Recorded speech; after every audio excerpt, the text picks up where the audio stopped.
Apocalipse, capítulo 8 aí, o verso 5 de Apocalipse, 8:5. Aí nós estamos vendo nesse momento, é 9:5, desculpa, 9:5, 9:5. E aí nós estamos vendo essa questão da quinta trombeta e o fato de agora o juízo vem sobre as nossas vidas, sobre a vida da humanidade. As nossas não, porque nós cremos que vamos ser arrebatados em nome de Jesus. A gente já viu quando soar a trombeta e o filho da iniquidade surgir, a igreja vai ser ela arrebatada. Então foi-lhes dado não que matassem, e sim que os atormentasse durante 5 meses. E o seu tormento era tormento de escorpião quando fere alguém. A gente viu que Deus deu a chave para Satanás, né? Jesus deu a chave, o Cordeiro deu para a estrela caída, para Satanás, e esse abriu o poço do abismo, do inferno, e esses espíritos que estavam em prisão desde Gênesis capítulo 6, que estavam em prisão, e saiu uma fumaça aí que escureceu a terra inteira, e aí todos que não, e a aparência, né, de gafanhotos, saíram gafanhotos para a terra aí, é, alguns animais pré-históricos lembram isso, eu estava lendo, encontraram um fóssil de uma aranha com cauda de escorpião, outro, né, escorpião aquático, ele é mais comprido, o corpo dele meio esquisitão, uns bichos meio feios aí, né? Depois dá uma olhada. E aí, esses animais aí, como nós vimos aí, foi lhe dado aí ao verso 4, né? Ele fala aí, foi-lhe dito que não causasse dano à natureza somente aos homens que não têm o selo de Deus. Então, todos aqueles que não foram é, eleitos pelo Senhor, aqui duas coisas importantes. Esse selo do Senhor, é, todos aqueles que foram selados pelo o sangue do Cordeiro, aqueles 144 mil que a gente viu, ou ainda, né, aqueles que entenderam de Jesus, mesmo na tribulação, ou ainda aqueles que foram eleitos e ainda não tem lá, mas estão selados ali, para que a morte aí, esses demônios, na verdade, não chegassem até ele. Só que esses demônios, eles iam atormentar a vida das pessoas, mas não matar, durante 5 meses. Eu acredito que é um tempo assim que um ser humano consegue é, sobreviver aí uma angústia. Nós vamos ver que muitos vão tentar buscar a morte e não vão conseguir, porque a morte não vai existir ali naquele momento. Ela não é que ela não vai existir, ela não tem permissão de agir. Então, durante 5 meses aí, essas pessoas vão ser atormentadas aí como escorpião quando fere alguém. Eu separei alguns textos aqui para a gente ler, né? Só Ezequiel 2:6, vamos lá, Ezequiel capítulo 2, verso 6. É, o capítulo 9 a gente vai passar rapidinho, não tem muito o que falar, assim, no sentido é só mesmo a gente conjecturar aí, porque é algo que a gente não inimaginável. Ezequiel capítulo 2 verso 6 diz assim: Tu, ó filho do homem, não os temas, nem temas as suas palavras. Ainda que haja sarça e espinhos para contigo, e tu habites com escorpiões, não temas as suas palavras, nem te assuste com o rosto deles, porque são casa rebelde. Lógico que aqui Ezequiel estava proferindo sobre as questões ali de Israel a Babilônia, o cativeiro e tudo, mas todo o povo não deveria temer aqueles que conhecem de Deus. Porque, assim, aqui é muito importante. A nossa vida ela só tem valor pelo fato de nós sabermos que nós vamos para o céu, né? Por ter Jesus. Não é questão de ir para o céu, senão parece que tudo assim, o mais importante é ir para o céu. O céu só é bom porque Deus está lá. É por isso que é assim. Porque o nosso maior propósito não é chegar ao céu. Nosso maior propósito de vida é a adoração a Deus, adoração a Cristo e a gratidão por esse amor do Pai que entregou o seu Filho unigênito para morrer na cruz por nós. Então, nosso maior alvo na vida nem é o céu, nosso maior alvo na vida é andar com Jesus. Então, assim, todos aqueles que têm e temem a Deus e conhecem de Jesus, não precisa se preocupar com as ações do diabo, né?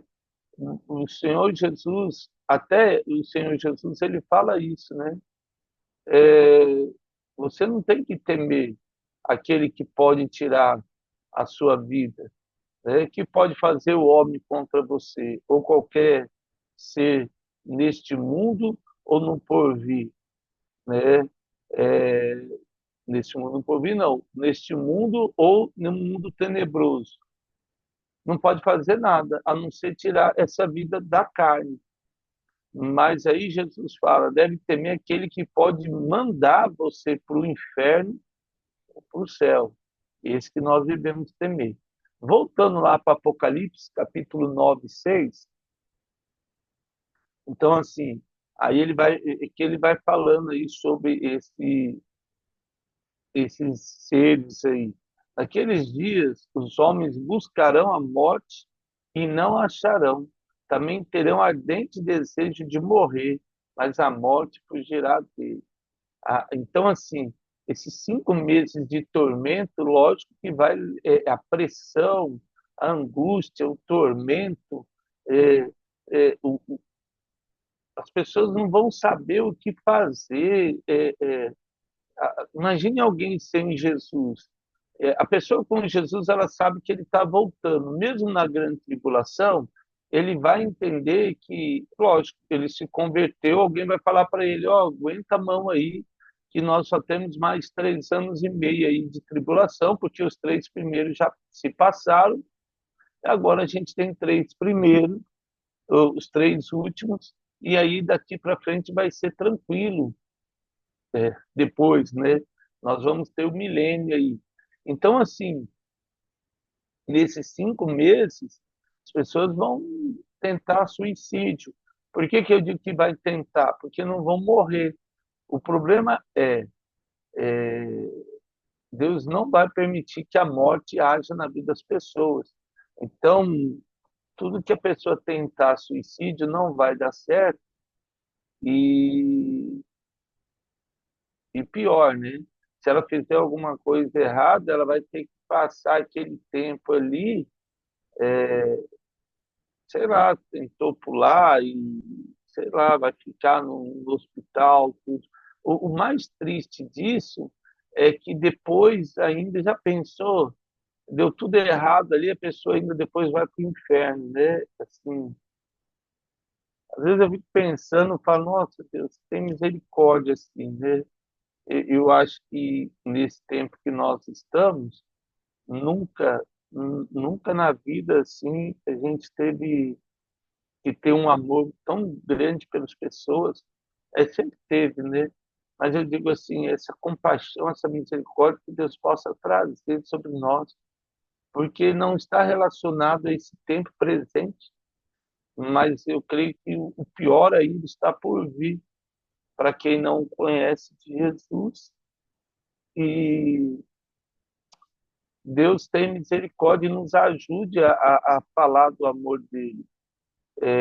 Spurgeon, ele falava que, aliás, Moody que falava que se alguém fosse para o inferno meio segundo, um meio segundo, nunca mais ia deixar de falar do amor de Jesus, né? Porque ele ia ver quão horrendo é aquele lugar. Graças a Deus que Deus teve misericórdia em nossas vidas, nós não vamos ter que passar por isso, mas sim as pessoas que estão na nossa volta e Deus nos dê assim sabedoria para falar com esse povo. Então, olha só,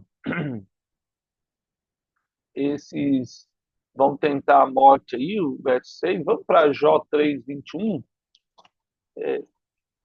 Jó, capítulo 3, verso 21. 3:21. Ó, que esperam a morte e ela não vem, eles cavam em procura dela mais do que tesouros ocultos, né? A, o ímpio, né? Eles é tão assim porque e que a gente fala, sem perceber, a humanidade ela busca a morte. Eu estava lendo Spé- Spérito, né, os filósofos gregos e romanos assim, eles falam muito sobre essa questão da morte. A morte era algo bem resolvido pelo engano de Satanás na vida deles, né? Então, é, é, eles viam a morte como algo natural, né? A, a Idade Média, ela trouxe na nossa vida essa questão, a Igreja da Idade Média, ela coloca essa questão da culpa, do purgatório, as indulgências, né, que foram vendidas, e para vender as indulgências criou-se uma propaganda, né, sobre o inferno e pouco e as pessoas às vezes queriam buscar a Deus, queriam estar na igreja, melhor dizendo, com medo de ir para o inferno, não para ter um relacionamento com Jesus. Essa que é a questão. Por isso que eu pontuei essa questão de estar, querer ir para o céu, mas é, quando a gente lê em Gênesis capítulo 10, quando tem a Torre de Babel, as pessoas também queriam ir para o céu, mas não queriam ter intimidade com Deus, que no meu entender ali era um portal para ter acesso ali. Porque Jesus falou, se eles conseguirem fazer agora, não haverá nada que a humanidade não poderá fazer. Eu não sei, ou um portal ali interestelar, sei lá, alguma coisa nesse sentido, né, que a humanidade queria fazer lá atrás. Então, assim, de lá para cá, o homem foi perdendo a capacidade intelectual. Eu vejo que nós estamos é, é, perdendo tudo que é de capacidade intelectual. Infelizmente, nós estamos. O pessoal fala de evolução, mas eu acho que é o contrário da humanidade. A diferença é que essa questão, graças a Deus, que a gente não vive ainda como bicho, né? Mas a humanidade aí pela ganância mata, rouba, estupra, violenta, assim é um ódio, um ódio como ser humano, né? E cria estereótipos, né? Você é isso, você é aquilo, você é A ou B, você é C, o B, assim, sei lá, né? E aí nessa taxação de homens, o diabo lança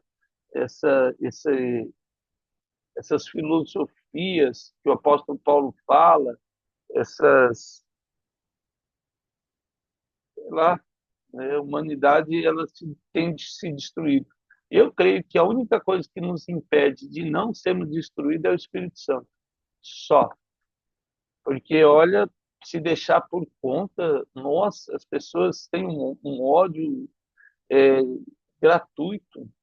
A gente viu na Segunda Guerra Mundial um ódio contra os judeus, a Ku Klux Klan lá nos Estados Unidos, um ódio contra as pessoas negras, assim, a gente acha um absurdo a pessoa tornar outro ser humano escravo, assim, escravo sempre teve, desde a época de Jesus, mas é, era uma questão assim de, olha, você perdeu uma guerra e por isso você está aqui.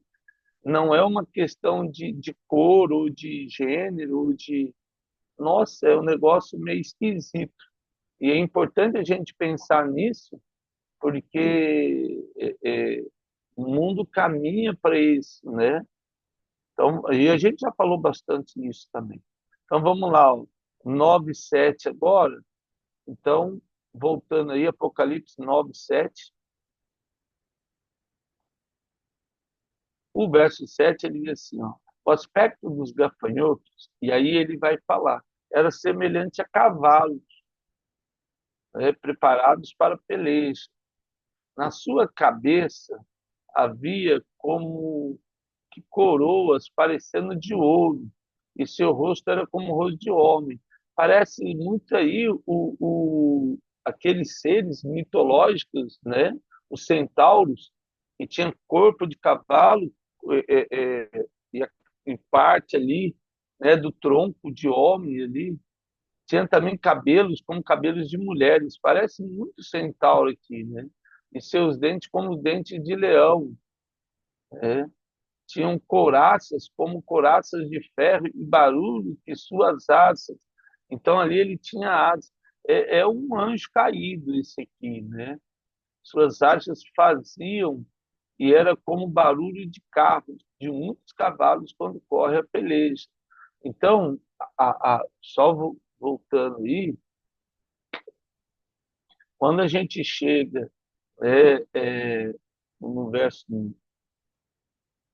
nesse verso aí, o 8 aí, é, 8 e 9, só o 8, depois a gente lê o resto aí, até o versos. Vamos para Joel 2:4 e depois a gente vai para Joel 1:6.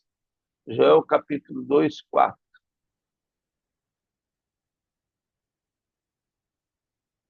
Joel capítulo 2:4. Depois daí a gente falou 7 e 8. Ó, então, verso 2:4 aí. A sua aparência é como de cavalos, falando dos cavaleiros do Apocalipse. Então, assim, como cavaleiros, assim corre o estrondo como carros, vem saltando pelos cimos do monte, crepitando como chamas de fogo que devora o restolho. É gente deles, como um povo poderoso, posto em ordem aí o exército de Deus, né? De combate. Diante deles tremem os povos. A gente leu esses aí, né? Ah, esse é o exército de Deus. Então, assim, a gente tem que lembrar que os demônios são anjos que caíram, né? Então, quando a gente leu lá em Ezequiel, capítulo 1, 2, 3, que fala a aparência do querubim, tudo, os cavaleiros do Apocalipse que a gente leu aí em Apocalipse e Joel, vamos lá para Joel, capítulo 1, 6. Joel, capítulo 1, 6. Porque vem um povo contra a minha terra, poderoso e inumerável, os seus dentes são dentes de leão, né? Pela força, assim. A, assim como Daniel, João parece que traz essa. A gente tem que entender o que ele via e ele fazia uma comparação. De repente você vai olhar, nós não, né? Em nome de Jesus. Aliás, nós não, vamos ver isso aí. Mas quem for olhar, às vezes tem uma outra percepção, porque ele fala, seus dentes são como dentes de leão, né?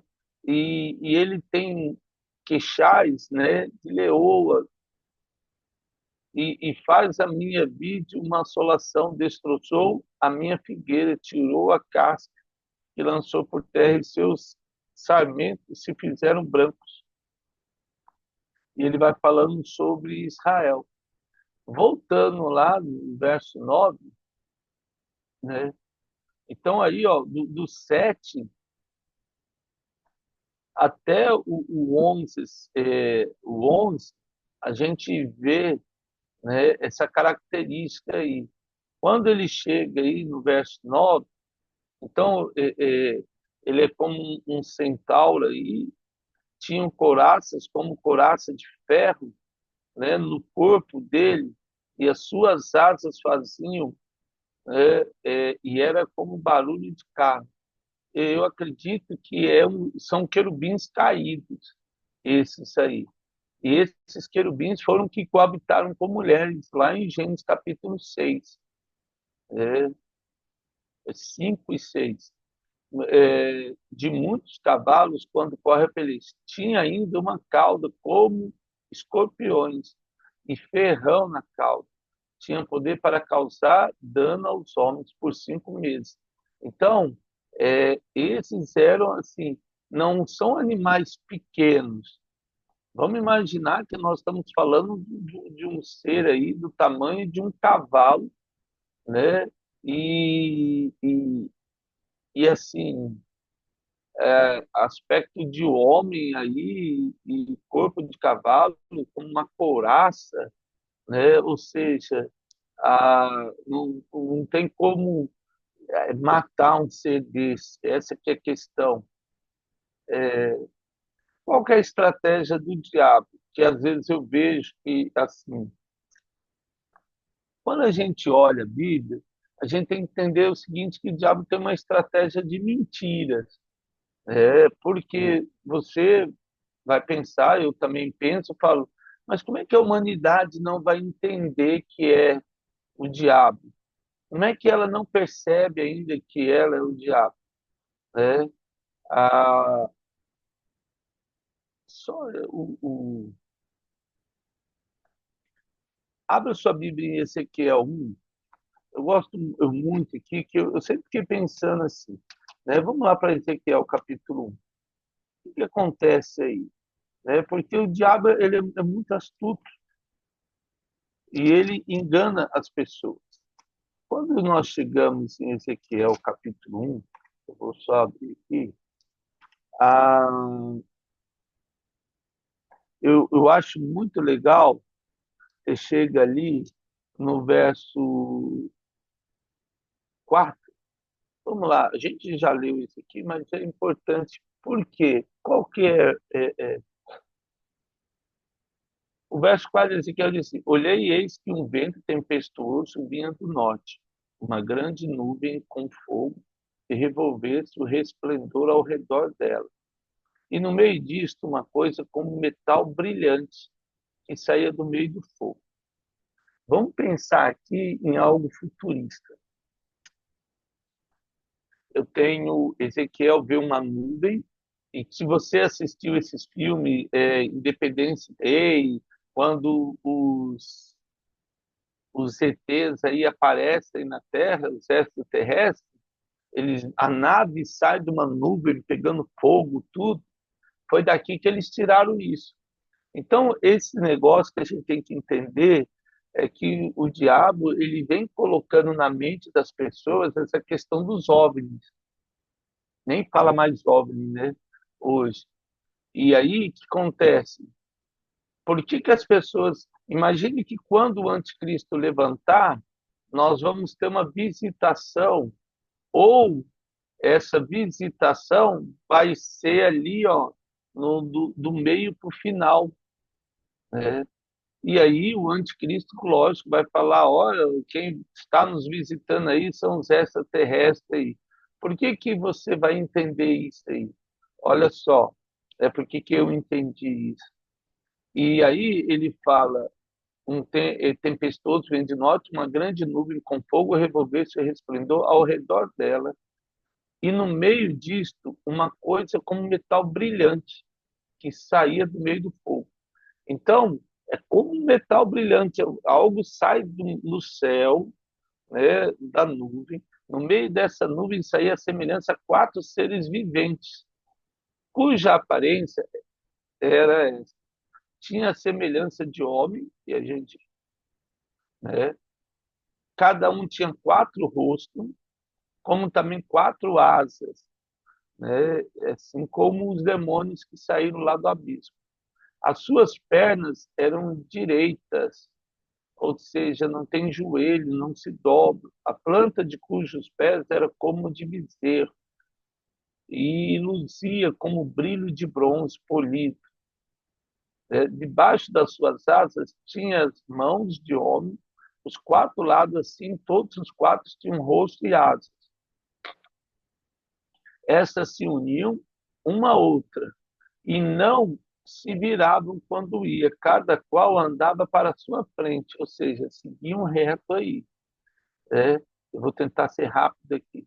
É, e aí, a forma de seus rostos era como de homem, à direita os 4 tinham o rosto de leão, à esquerda o rosto de boi e também o rosto de águia, todos os 4.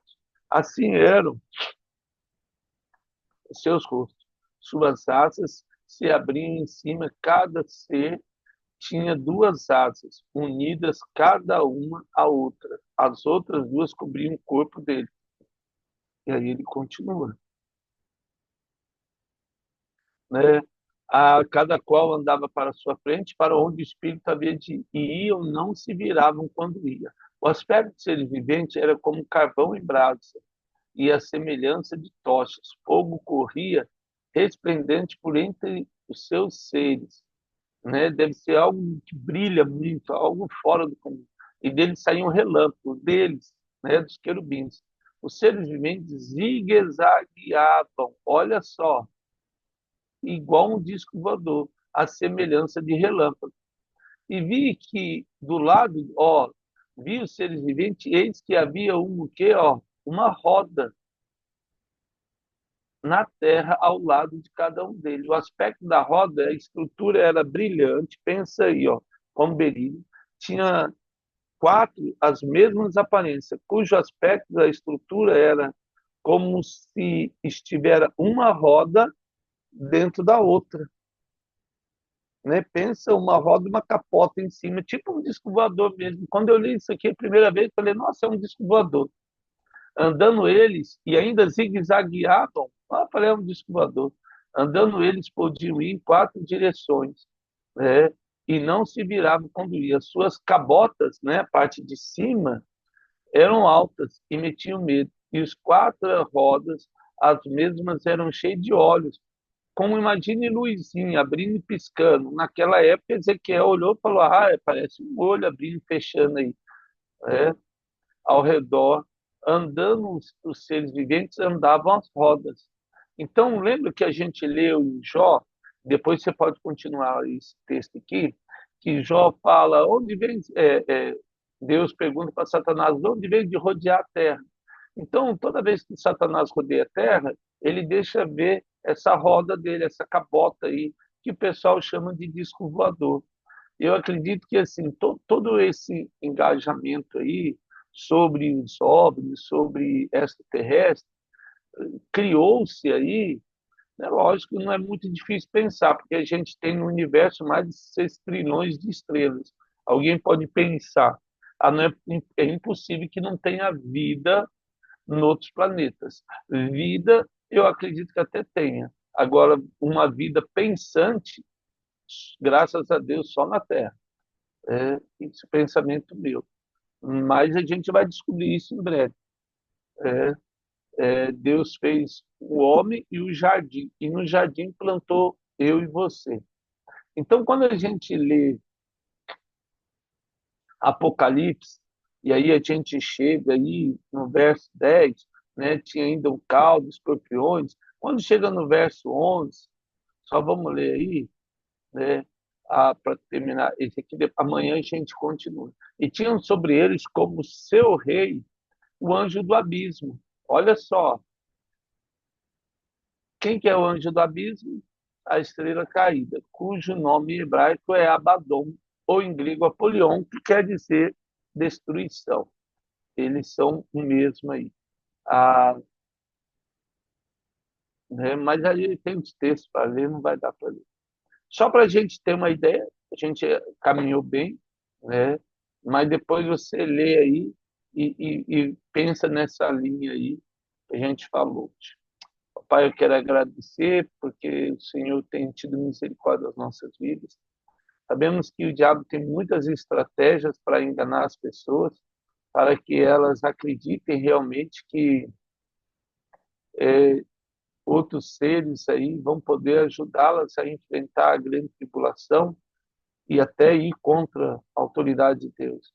Que o Senhor nos dê, ó Deus, a empatia, misericórdia e destreza para falar do amor do Senhor Jesus nesse dia, testemunhar e orar.